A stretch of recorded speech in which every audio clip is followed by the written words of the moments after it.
성도 여러분, 밤새 안녕히 주무셨습니까? 함께 찬양 드리며 하나님께 예배자로 나가겠습니다. 459장 예전 차서 514장입니다. 누가 주를 따라 섬기려는가? 459장입니다.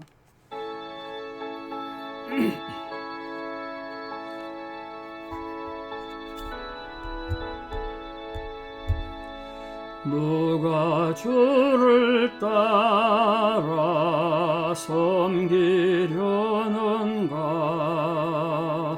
누가 죄를 떠나 주만 따를까? 누가 주를 섬겨 남을 구할까? 누가 주의 뒤를 따라가려나?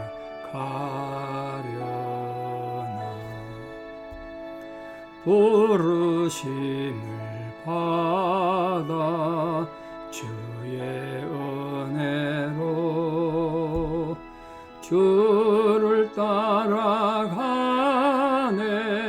주만 따르네.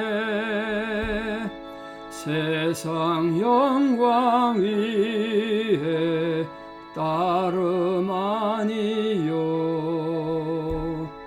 크신 사랑이네.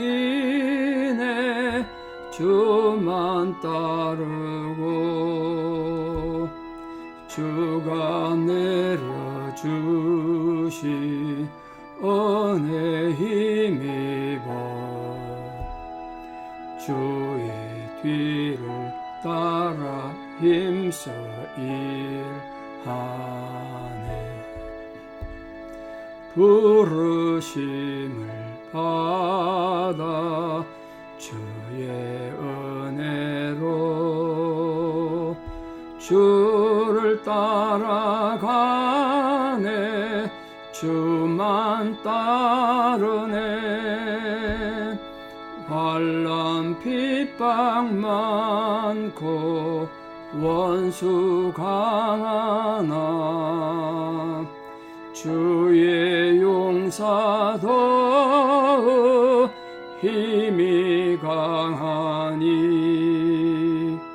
누가 너희 이겨 넘어떠리랴?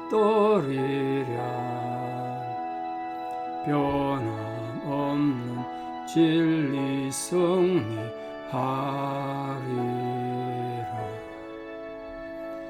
기쁜 찬송하며 주의 은혜로 주를 따라가네. 주만 따르네. 아멘. 신앙 고백 드리겠습니다. 나는 전능하신 아버지 하나님 천지의 창조주를 믿습니다. 나는 그의 유일하신 아들 우리 주 예수 그리스도를 믿습니다. 그는 성령으로 잉태되어 동정녀 마리아에게서 나시고 본디오 빌라도에게 고난을 받아 십자가에 못 박혀 죽으시고 장사된 지 사흘 만에 죽은 자 가운데서 다시 살아나셨으며 하늘에 오르시어 전능하신 아버지 하나님 우편에 앉아 계시다가 거기로부터 살아있는 자와 죽은 자를 심판하러 오십니다. 나는 성령을 믿으며 거룩한 공교회와 성도의 교제와 죄를 용서받는 것과 몸의 부활과 영생을 믿습니다. 아멘. 2023년 9월 12일 화요일 새벽입니다. 하나님 주신 말씀 사무엘상 13장 1절에서 7절입니다. 사무엘상 13장 1절에서 7절 봉독에 올리겠습니다. 사울이 왕이 될 때에 40세라. 그가 이스라엘을 다스린 지 2년에 이스라엘 사람 3,000명을 택하여 그 중에서 2,000명은 자기와 함께 믹마스와 베델산에 있게 하고 1,000명은 요나단과 함께 베냐민 기브아에 있게 하고 남은 백성은 각기 장막으로 보내니라. 요나단이 게바에 있는 블레셋 사람의 수비대를 치매 블레셋 사람이 이를 들은지라. 사울이 온 땅에 나팔을 불어 이르되 히브리 사람들은 들으라 하니 온 이스라엘이 사울이 블레셋 사람들의 수비대를 친 것과 이스라엘이 블레셋 사람들의 미움을 받게 되었다 함을 듣고 그 백성이 길갈로 모여 사울을 따르니라. 블레셋 사람들이 이스라엘과 싸우려고 모였는데 병거가 3만이요 마병이 6천명이요 백성은 해변에 모래같이 많더라. 그들이 올라와 베다웬 동쪽 믹맛에 진침해 이스라엘 사람들이 위급함을 보고 절박하여 굴과 수풀과 바위 틈과 은밀한 곳과 웅덩이에 숨으며 어떤 히브리 사람들은 요단을 건너 갓과 길랏 땅으로 가되 사울은 아직 길갈에 있고 그를 따른 모든 백성은 떨더라. 아멘. 사울이 왕이 된 뒤에 이제 본격적으로 블레셋과 전쟁하게 되는 그런 상황입니다. 그런데 사울이 블레셋을 대항하여 초기 어떻게 전쟁했는가? 거기서 이 전쟁의 자세가 잘못됨으로써 사울이 하나님 앞으로 버림받게 되는 시작이 되는 가슴 아픈 장입니다. 조그마한 사건 하나가 제대로 해결되지 않으니까 이게 점점점 눈덩이처럼 커져가지고 결국 사울이 하나님 앞에 버림받는 불행의 시작이 이 사무엘상 13장에 있습니다. 우리 흔히 나비 효과라고 합니다만 저 남쪽에서 나비 하나가 날기다면 그게 점점 커져가지고 북쪽에 오면 북방부에 오면 큰 태풍이 된다는 그런 이론입니다. 논리적인 이론입니다만 지금 사울이 그런 거예요. 하나님보다 왕을 더 신뢰했던 이스라엘 백성들은 이 블레셋 군대 앞에서 너무 숨어 떨어야 되고 자신들이 아주 미약한 존재임을 스스로 뼈저리게 깨닫는 사건이 13장이기도 합니다. 이렇게 다급해지니까 백성들은 두려워하고 도망가고 탈영하고 그러니까 사울이 바쁘다고 급하다고 하지 말아야 될 제사장 직책을 함부로 수행함으로 해서 하나님 앞에 버림받게 되는 그런 계기가 됐습니다. 왕과 선지자 사이에 갈등이 일어난 거죠.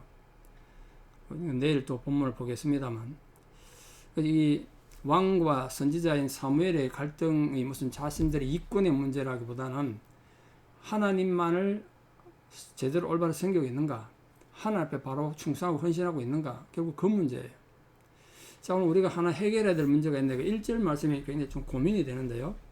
사울이 왕이 될 때 40세라 그가 이스라엘을 다스린 지 2년에 이렇게 되어 있습니다.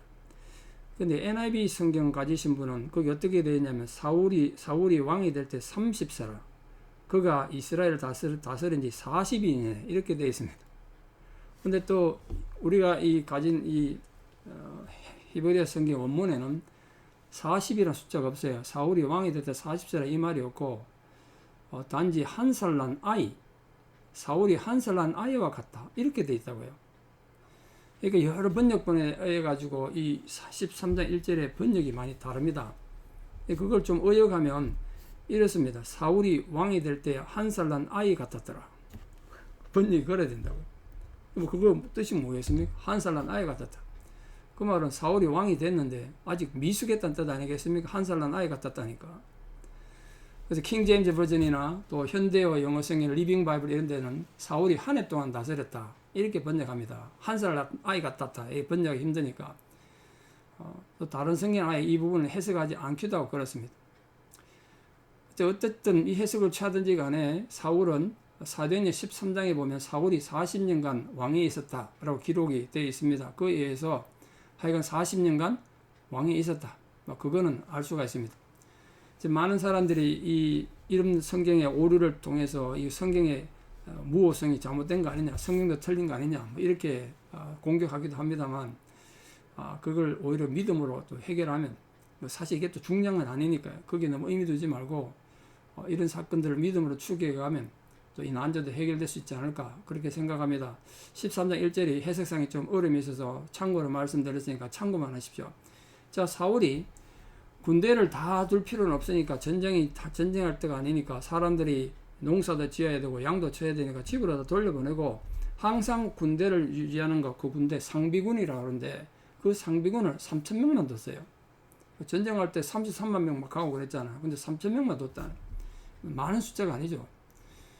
그 중에 2,000명은 사울이 통솔을 해서 믹마스와 베델산에 있게 하고 1,000명은 다음 왕이 될 왕세자 요나단과 함께 기브아에 방비하게 했습니다. 그러니까 사울이 처음에 왕이 돼가지고 이제 상비군을 둘 때 아마 이게 왕을 보호하는 그 지키는 경호대 역할도 하고 막 그랬을 겁니다. 사람들이 많이 지원해가지고 남아 돌았죠. 본문에 보니까 집에 돌아가랬다고 했잖아요. 나머지는. 그러니까 백성들이 처음에 왕정이 시작되니까 기대가 컸던 것 같아요. 그러니까 너도 나도 상비군이 돼보자, 왕경호원 한번 돼보자, 뭐 그러고 왔던 것 같아요. 그러니까 그게 문제가 뭐냐면요, 하나님 통치보다 인간의 지배를 받고자 했던 이스라엘의 이 잘못된 자세가 있는 거죠. 설령 사울이 왕이 됐더라도 결국 끝까지 하나님을 의지하고 섬겨야 되는데, 인간 사울을 의지했던 이스라엘 백성들, 결국은 너무 약한 국방력을 가질 수밖에 없었어요. 하나님 보호가 없으니까. 그러니까 하나님 백성으로서 하나님 보호보다 인간의 보호나 인간의 방법, 인간의 힘을 의지하게 되면 머지않아 우리가 인생을 참 후회하게 됩니다. 이스라엘이 그랬단 말이에요. 자, 오늘 블레셋이 이스라엘을 공격하게 된 원인이 3절에 보시면 요나단이 블레셋 사람 수비대를, 그 게바에 있는 수비대를 몰래 가서 기습 공격해서 쳤습니다. 그러니까 수비대를 당한 이 블레셋도 가만히 있습니까? 그러니까 블레셋도 공격을 했겠죠. 그러니까 이스라엘이 이제 이 수비대를 공격한 그것 때문에 블레셋 사람들에게 미움을 받게 됐다. 이건 이스라엘 사람들이 알게 된 거예요. 블레셋은 이스라엘이 왕을 선출하고 암몬 사람을 앞에서 격파했고 또 강력한 군사를 유지하면서 자기들 수비대까지 치니까 이거 그냥 두면 안 되겠구나 이 생각 안 했겠습니까? 얼마 전까지만 해도 블레셋한테 감히 명함도 못 내밀던 약간 나라들이 먼저 우리를 공격했다고 화가 난 거죠. 그러니까 이 악의 세력들은 언제나 자신이 공격받게 되면요, 하나님 백성들이 바로 서고 하나님 백성들이 번창하는 걸 배가 아파서 못 봅니다. 어떻게 하든지 공격하려고 그래요. 그게 악의 세력이잖아요. 지금 본문에는 블레셋으로 등장합니다만, 여러분이 살다 보면, 저도 목회하면서 또 총회를 하면서 많은 걸 겪어보는데요, 하나님 백성들이 경고에 서고 하나님 백성들이 하나님 앞에 번창하는 걸 악한 세력들은 눈여겨볼 수 없어요. 배가 아파 볼 수가 없어. 그래 막 이것저것 공격한다고요. 그때 여러분 자신을 잘 지킬 수 있기를 바랍니다. 하여간 이러가 또 전쟁이 벌어지는데, 이스라엘과 블레셋 사이에 그 이스라엘을 침략하기 위해서 블레셋이 군대를 끌고 왔는데 이 숫자가 어마어마합니다. 이게 과장법이 아닌가 싶을 정도로 어마어마한데, 뭐 이스라엘 군대가 뭐 30만 이래 되는 거 보면 뭐 거짓은 아닌 것 같기도 하고요. 이 병거가 3만입니다. 병거를 요즘 치면 탱크입니다. 탱크. 그 말이 있고 뒤에 마차가 있는 그 달리면서 공격하는 그 일반 군대가 당연히 힘든 거예요. 그게 3만이에요. 그 병거가 3만이면 그 병거 앞에 또 마차가 말이 2마리, 4마리 뭐 이런 게 있었는데 어마어마한 수만 마리 말이 있었을 거고요. 또 말 타고 공격하는 기마병 그 6천이었대요. 그리고 일반 보병이 해변에 모래같이 많았다는 거예요. 병거가 3만이면 일반 보병은 수십만 됐겠죠. 그러니까 이 이스라엘 보기에 뭐 구름대 같은 적군이 쳐들어온 겁니다. 지금 이 블레셋 입장에서는 자기들 수비대가 공격받은 건 자존심 문제다. 자존심 문제. 자기들 명예가 훼손됐다고 확실히 보복하려고 온 겁니다. 그러니까 악한 존재들은 자신들이 모욕을 받으면 이렇게 악을 저지르고 화를 내가지고 막 일을 끌어칠 때가 많죠. 그래서 슬기로운 사람들은요, 이렇게 모욕당하고 자존심 상한이 생길 때 그 생각을 많이 하셔야 돼요. 생각. 하나님의 뜻이 어떤 건가 잘 생각하셔야 됩니다. 자, 그럼 블레셋의 침입을 받은 이 막강한 대군의 블레셋 침입을 받은 이스라엘 백성들 형편은 어떤가? 6, 7, 7 어떻게 되었습니까? 전혀 정반대의 지금 상황이 벌어졌어요. 백성들 사기가 다 떨어지고요, 전부 겁을 먹었어요. 지금 적이 쳐들어와서 나라가 전쟁이 벌어져서 진퇴양난, 또 나라가 지금 망할 위기인데 자기 살겠다고 굴로 도망가고 숲을 숨고 바위 틈에 숨고 은밀한 곳 웅덩이 숨었대요. 그 숨어 있으면 안 죽습니까? 또 심지어 어떤 사람들은 요단강 건너가지고 갓 땅과 길라 땅으로 도망갔다는 거 아닙니까? 전쟁이 났는데 뭐 대부분 탈령했다는 거예요. 그 사울을 따르던, 사울이 좁아가지고 따르겠다고 왔던, 먼저 헌신했던 그 병사들조차도 블레셋의 그 엄청난 무장한 군대를 보고 낙심했다는 거예요. 그 군대를 보니까 낙심이 되죠. 근데 이 이스라엘이 정말 바로된 하나님 나라 군대는 뭘 봐야 됩니까? 그 적군을 볼 게 아니라 하나님을 봐야 된다. 하나님을. 우리 잘 알다시피 예수님께서 갈릴리 바다 위로 걸어오니까 베드로도 나도 주님처럼 물 위에 걸어가게 해주십시오. 물 위에 걸었다는 거 아닙니까? 근데 예수님 볼 때는 물 위를 걸었는데 풍랑에는 바다를 보니까, 물을 보니까 그대로 빠져간 거 아닙니까? 내가 뭘 쳐다보느냐가 굉장히 중요합니다. 오늘 우리 이 이스라엘 백성들의 실수를 보고 여러분 어떤 상황 속에서 무슨 일을 당하더라도 하나님을 묵상하고 하나님을 바라본 자가 되기를 바랍니다. 우리 흔히 호랑이 굴에 물려가도 정신만 차리면 산다고 했지 않습니까? 하나님을 묵상하고 하나님을 붙잡으면 호랑이한테 물려가도 살 길이 생긴다는 거예요. 이스라엘 백성들 역시 정말 전지전능하시고 자기들의 출애굽시켜 주시고 오늘까지 자기들의 보호자가 되셨던 그 하나님을 묵상하고 믿어야 되는데 그 하나님 다 잊어버리고 원수들의 그 막강한 군대력 세력만 보고 완전히 희망을 잃어버리고 전의가 상실된 거예요. 그러니까 문제는요, 블레셋 군대의 숫자가 많은 게 아니라 이스라엘 백성들이 하나님에 대한 신앙을 잃어버렸다는 게 심각한 문제예요. 그 불신앙. 하나님에 대한 강한 믿음, 하나님을 전적으로 신뢰하는 믿음을 가진 자는 어떤 위험한 상황 속에서도 소망을 버리지 않습니다. 그러므로 사랑하는 모든 성도님들, 오늘 하루를 살아가는 동안 또 앞으로의 일생을 살아가는 동안 어떤 위기가 닥치고 고난이 닥치고 절망이 닥쳐도 그 고난과 절망만을 묵상하지 말고 그 너머에 계시는 하나님을 바라보고 하나님을 신뢰하고 하나님을 믿음으로써 모든 고난을 이겨나가는 위대한 승리자가 다 되시기를 우리 주 예수 그리스도의 이름으로 축원합니다. 기도드리겠습니다. 아버지 하나님의 은혜를 감사합니다. 오늘도 우리에게 이렇게 귀하게 하루의 삶을 허락하여 주시고 하나님 백성으로 살아가게 하신 은혜를 감사드립니다. 우리가 살아가다가 마주치는 숱한 위기와 갈등과 또 억울한 일들과 또 악한 영들의 수많은 공격 속에서 우리가 참 흔들리는 삶, 불안한 삶을 살 때도 많습니다. 그러나 세상을 바라보지 않고 악한 영들을 바라보지 않고 우리가 눈을 들어 우리의 절망 넘어 고난 너머에 계시는 하나님을 바라보는 믿음을 허락하여 주시옵소서.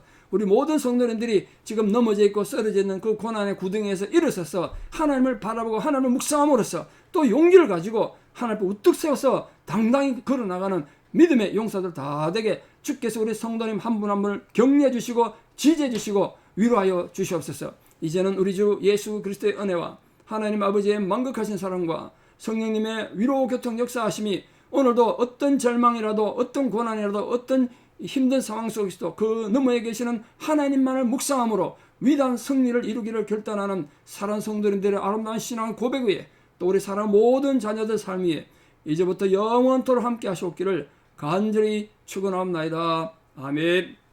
여러분 오늘 하루도 이 믿음 굳게 붙잡고 하나님만을 묵상하며 승리한 하루 되기를 축복합니다. 내일 또 뵙겠습니다. 감사합니다.